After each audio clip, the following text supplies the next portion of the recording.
Put that in the big bag, Gino. In the big bag. They were the last men on the moon, Americans Gene Cernan and Harrison Jack Schmitt. And right before they left, they picked up a little luggage. Jack has picked up a very significant rock. It's a rock composed of many fragments. When we return this rock, or some of the others like it, to Houston, we hope that this will be a symbol of mankind, that we can live in peace and harmony in the future. Those symbols, moon rocks, collected by the Apollo astronauts. And between 1968 and 72, 3, 2, 1. they brought home a lot of them. Right away, Houston. And some of them landed here at the Ralph Mueller Planetarium in the Nebraska State Museum. Eventually. Well, right here is the Apollo 11. These fragments are from the very first moon landing mission with Neil Armstrong and Buzz Aldrin.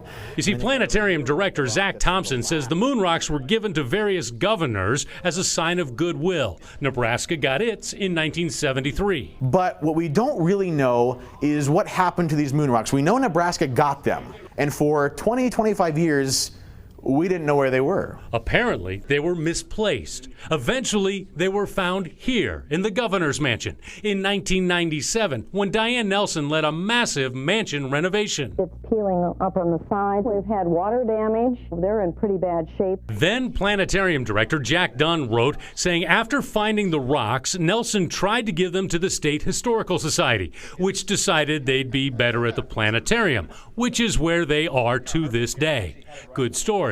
Problem is, not everyone remembers it that way. Actually, don't remember it at all.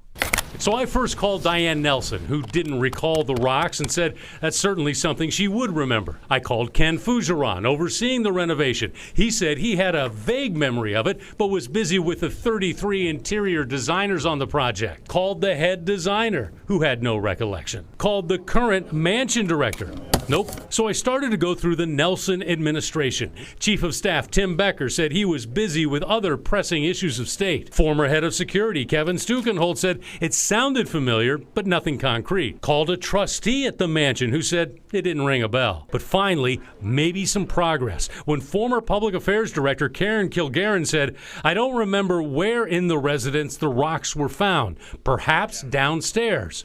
Downstairs? There was a bomb shelter there, and there still is, underground. And that probably would have been a place where people wouldn't have seen them. But unfortunately, the guy who lived there at the time, former Governor Ben Nelson, says he never saw the rocks. But hey, he thinks it's a great story. You know, those rumors sometimes are more fun as rumors than they are in reality.